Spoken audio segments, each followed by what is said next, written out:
In this video, we're going to be installing the Lumary permanent outdoor lights. You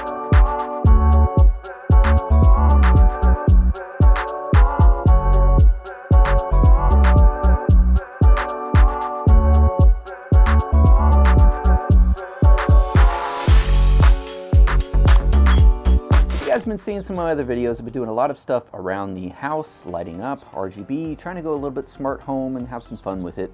And Lumary reached out about the opportunity to try out their permanent outdoor lights. If you've seen our other videos, you'll see that we have the Govee kit on the front of the house. Had that up for several months now, and it's done pretty well. So I'll be very interested to see what Lumary has brought to the table and how it compares and stacks up to the Govee kit. I'm going to actually be doing a little bit more of an in-depth review of this, probably in a second video, where I will actually take some of the leftover lights and do some testing submerged in water for a period of days, possibly with some heat and other things, and just see which one I can break sooner.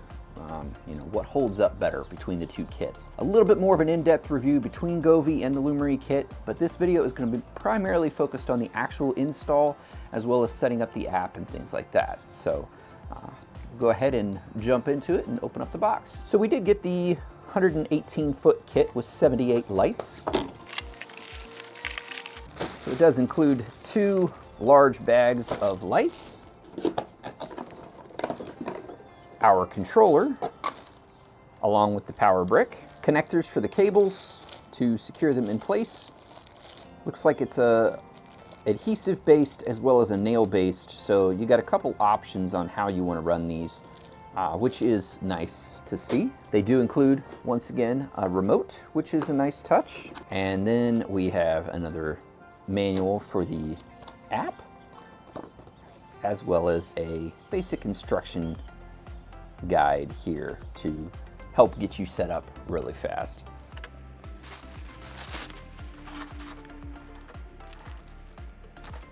So they are using waterproof connections between each of the strands. It does look like there are several strands here, so we can actually disconnect them, run whichever ones we want.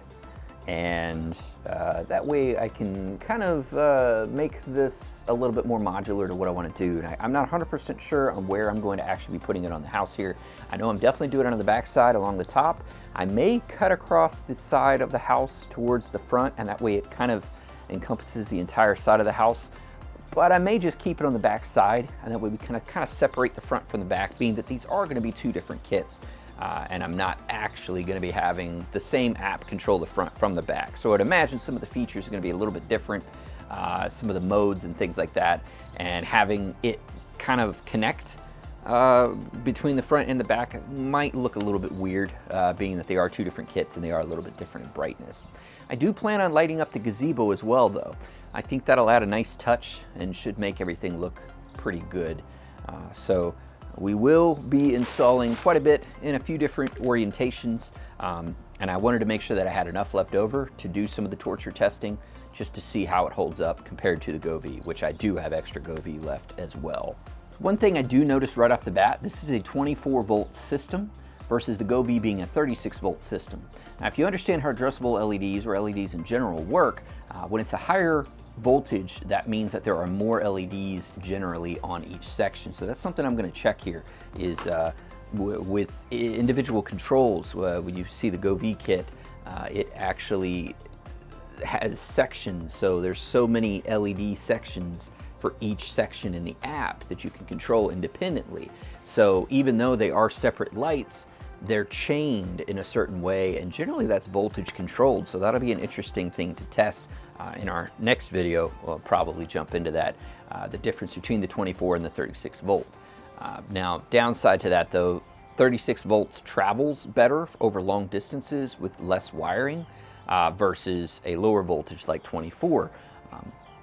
I don't imagine that will be an issue since this kit is made to run all 78 lights and 118 feet or whatever. So I don't think that'll be an issue, but it will be something worth checking out. So we do have 13 pods for each section of the strand. So light-wise, that's about what you're going to have for connections. So one thing that I do notice is not in these kits is any kind of an extension or a connection, and that can be problematic depending on the situation you have. In the case of my backyard here, it's actually 2 flights up where I'm going to be putting it, and I am pretty sure that this is not going to be long enough to reach all the way up to the top there, so that is a little bit of a downside. But on the positive note, their connections are much more of an industry standard connection. This is something we actually sell at Next Level Neo. And I believe you can get them on Amazon as well, is these 3-pin plugs. And now, yes, mine are black, but I'm sure you can get white ones as well. But as you can see, they fit right in. Now, this was an issue that I had with the Govee kit. It was really nice that it had the extension included. It made install pretty seamless and pretty easy, actually. But the downside was that if I ever wanted to extend it or create an extension, I would have to sacrifice a couple plugs off of another strand or extend something. But basically, I could not find the plugs to go with the Govee kit. I looked a good bit. I couldn't find anything that was the right size because their plug almost seems more proprietary. Whereas these plugs are pretty much universal. This is not hard to get, and we sell them pretty cheap on the site. Now, this is just a pigtail, so you do actually have to add your own wiring to actually create the extension, but it does give you the benefit of the flexibility of being able to create it at any length that you really need. That is something that we'll be going into more depth in this test, is to see what kind of range we can get before we start seeing a drop off. And that's something that I know with the Govee kit has been an issue. If you do try to run it over a long stretch of wire, you will start to see flickering and things like that. And I'll be really interested to see if we see that in the case of this kit as well.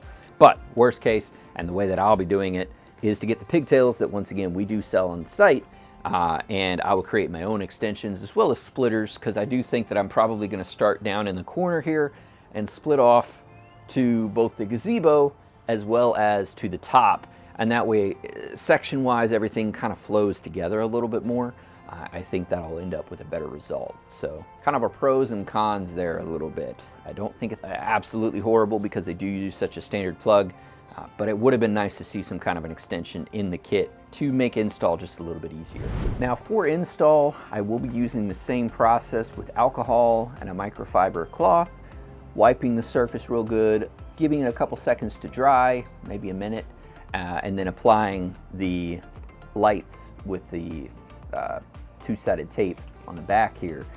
It is a much larger surface area than they were on the Govee lights, so being the Govee lights worked very well, I imagine these will work very well as well, but it will depend on the actual 2-sided tape that they are using on the back versus what Govee is using, assuming that they're using a similar quality backing to that.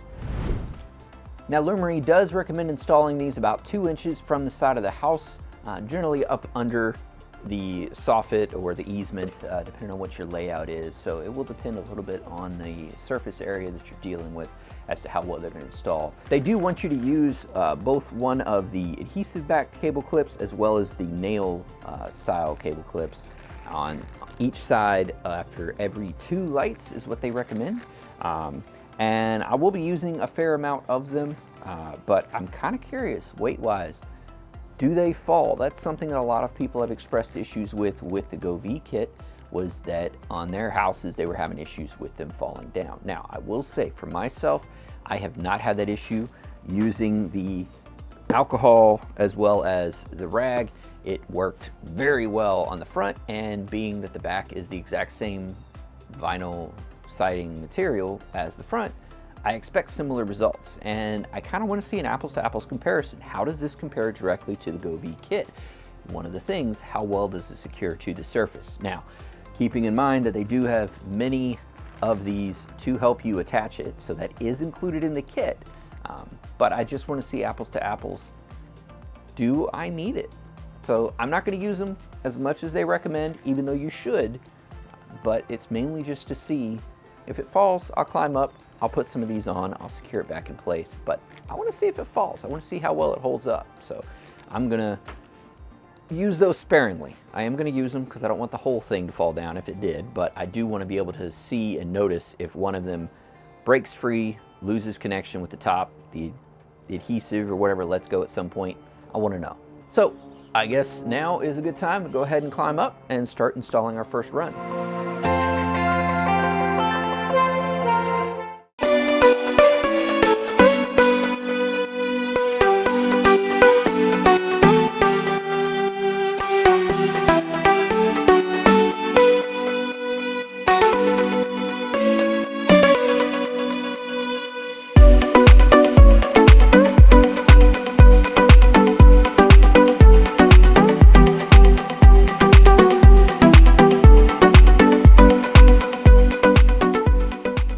So installing them, once again, I'm using a microfiber, a clean microfiber. Ideally try to use a new one with a little bit of isopropanol alcohol, and just clean off the area really good. You want to try to make it look like new, you know, really good.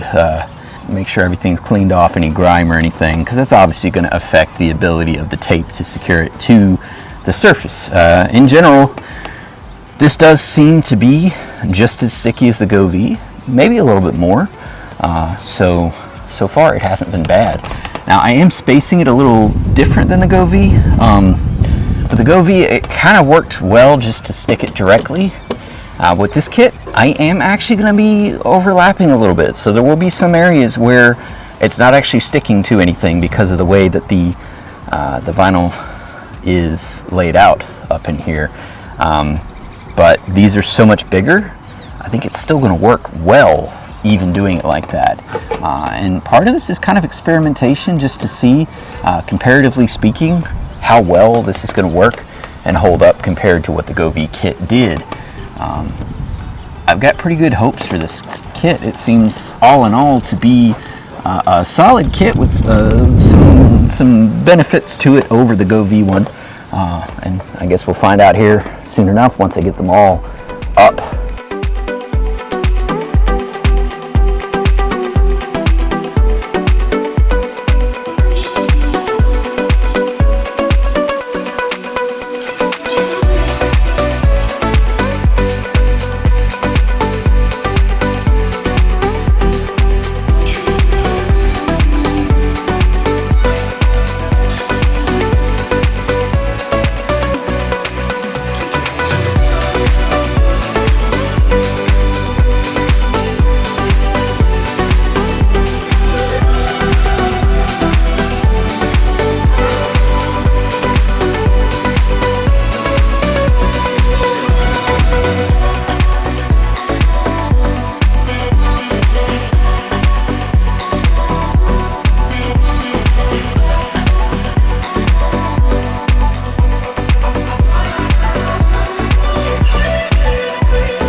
So now we're going to hop over to the app now. As we get everything plugged in, everything's all wired up. As you can see, as soon as we plug it in, everything starts flashing. This means it is in pairing mode. So the next thing we're going to do is hit the little plus icon in the top corner in the Lumary app and hit add device. And it's going to detect your new device pretty quickly. As you can see, discovering devices, it's right there. You just go ahead and hit add. Go ahead and make sure that you are connected to your 2.4 gigahertz connection and type in the password for your Wi-Fi. Now it will begin the connection process. Should only take about a minute. And just like that, we are now connected. As soon as we hit done, it will go right into the settings app. Now, this is where you're going to choose how many strands that you have. Now, take note here, it does say that 1 point corresponds to 3 lights. Now, after testing a little bit, these are individually controllable, but it is per 3. So if you think about totally, we had 6 strands with 13 each, so 26 total points is what we are going to be setting for this kit. So the size of the kit that you get will determine what you want to put in here. But you know, worst case, you can come back, you can increase it or decrease it if you need to. It won't be a huge deal if you're off and you have to adjust.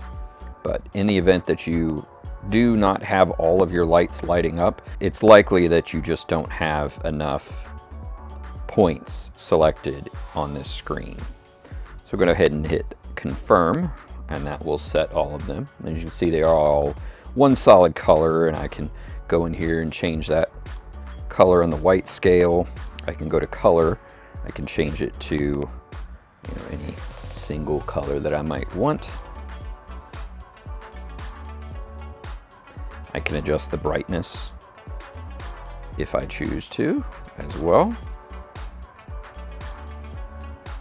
And you can even switch over here where you have some pre-selected blocks that you can choose for different colors depending on what you're trying to go for. Now beyond that, you also have dynamic mode where you can go in here. Oh, shoot, you know, actually, let's go back.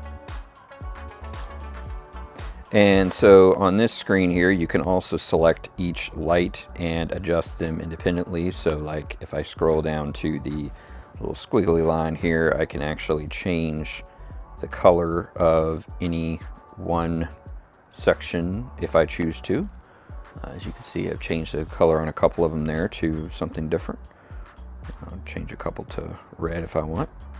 So you can set a color if you just want a static, non-motion setup, or go to the eraser here and you can actually just turn off sections if you choose to. Moving over to the paint swatch icon there, this is when we're going to get into our different party modes and different scenes that we can do. Now these are going to be a little more, you know, festive, holidays, things like that. If you want to try to really draw some attention or, you know, around the holidays or stuff, this is where you would try to do that.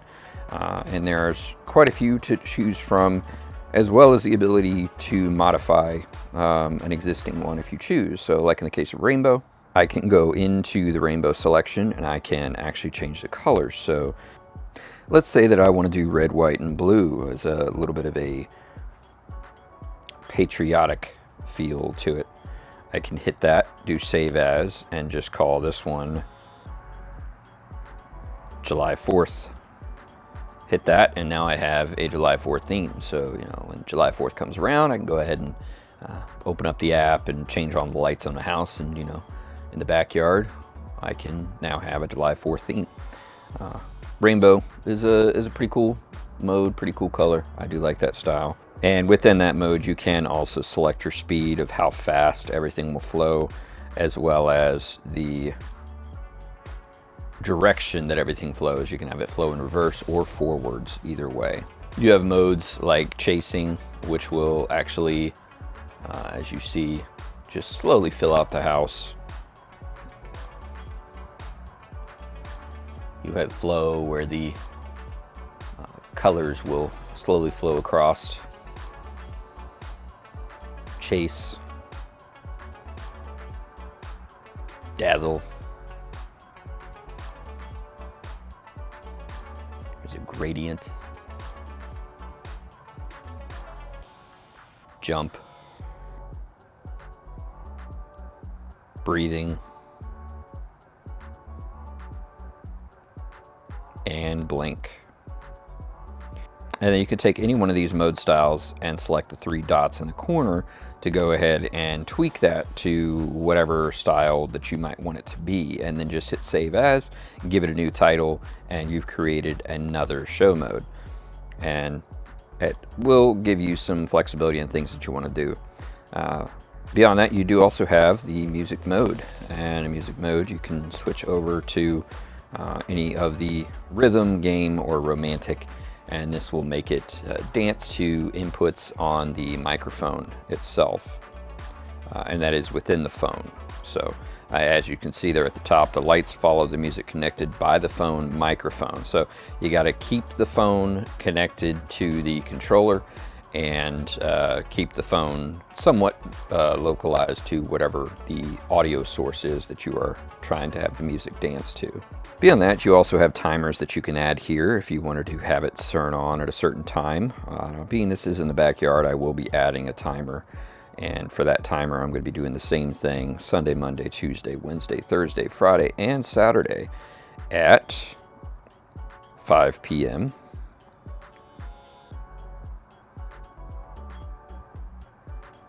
I will have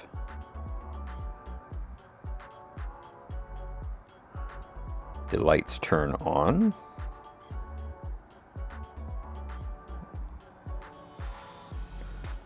And I will set the color.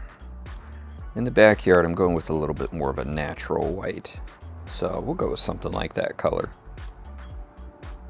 Hit save, and that will be the function at night. We'll go ahead and add another function, and this will be the turn off. And I've currently got the rest of the house set at 1 a.m. So I'll go ahead and set this at 1 a.m. 7 days a week. And the action will be to turn off. So once again, when the holidays come around, or if there's a reason to change it and have a little bit of different color combination, I can easily do that within here.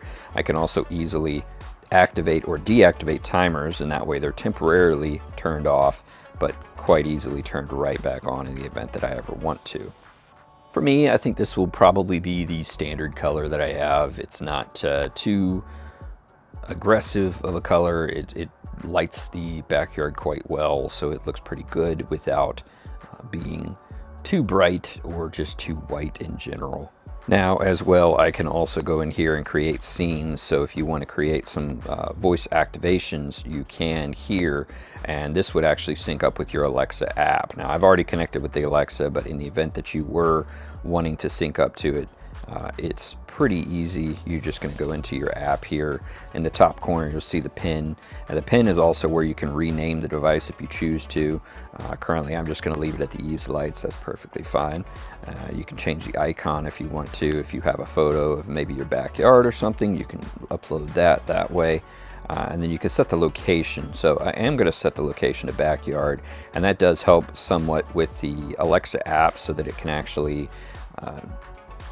organize each of the lights on my house for better voice control.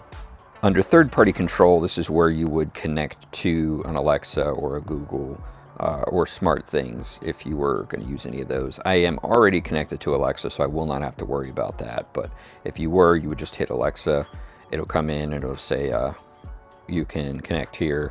And it's a pretty quick process if Alexa's already set up on your phone. Once again, I am already connected. Now, this is also one that's worth looking. Before I did this part of the video, I did go through it just to familiarize myself with the app and see if there was anything different. When I was in there, I did go ahead and do a device update, but there was one available, so definitely keep that in mind. You know, it's potentially fix any bugs or any issues that might have existed. So this would be the screen where you're going to find that under Others, Device Update. You'll click that and it will find the update, and you go ahead and do that. And you can also do auto update if you want to. I'm not going to do that right now because assuming that everything is working fine, I can always go back in and update that as needed. So that's about the only things that you're going to really do in here. You could create a group, but there's no real reason to create a group unless you're doing multiple kits. Now, I did use the full 118-foot kit for the gazebo and the back of the house. As you notice, I did not wrap it around the front or anything like that. If I wanted to, I would have had to have two kits. And in the event that you do have two kits, this is where creating a group might make sense. You could create a group, and that way you can control multiple controllers for multiple eaves lights kits using one group, instead of having to control them individually. So that would be one case where creating a group might make sense. So that's a basic overview of the app itself. As you can see, it's pretty familiar if you've watched any of the other Lumary videos. I do like how Lumary is using an app that is a little bit more familiar, because there's actually quite a few different manufacturers who are using the same layout for the app. And you know, being that Govee's kind of doing their own thing, that's really cool, but it's also a little inconvenient at times, because if you know the Govee layout, then it's not so bad. And they do have some features that you may not have on this app, but everything I want to do is easily accessible via this app. I'm very familiar with the app, so it's not a huge learning curve. Sometimes I feel like Govee is a little confusing because they do have a lot of different sections for a lot of different devices that they have. So that could be a plus or a negative. If you're the kind of person that really wants to get in deep and really want to fine tune your setup, then it kind of makes sense. The Govee app would be a better selection. But I do think for the majority of what you're probably going to want to do with your lights, the Lumary app is quite sufficient and very easy to navigate. So I am pretty happy with that overall. So as you see, I got the lights all set up now. They are, this is the typical color that I will have outside in the back of the house. And you know, as with everything else, the security factor is pretty good. I do have cameras back here, as you've probably seen in some of the videos, and it does make it easier to see versus using night vision on the cameras. If someone were to be lurking or something like that, I do like these layout here for security purposes pretty good. But you know, beyond that too, it just lights up the house. It makes it look really nice, and it's just a very nice feature of having outdoor lights like this that are all app controlled, smart controlled, and things like that. Well, that is pretty much it. So if you guys enjoyed this video and you found it helpful, definitely subscribe so that you don't miss any of our future videos. We have quite a few kits already in the house, as well as several more that I actually have planned out to install around the house, just to help make it even more of a smart home. The benefits of voice activation and the Wi-Fi connection of your lighting is quite fun to play with, and I've definitely been enjoying it. So definitely make sure to subscribe and like, and make sure to check out our home lighting playlist on our YouTube channel, where we have a lot more videos just like this one. Thanks, guys.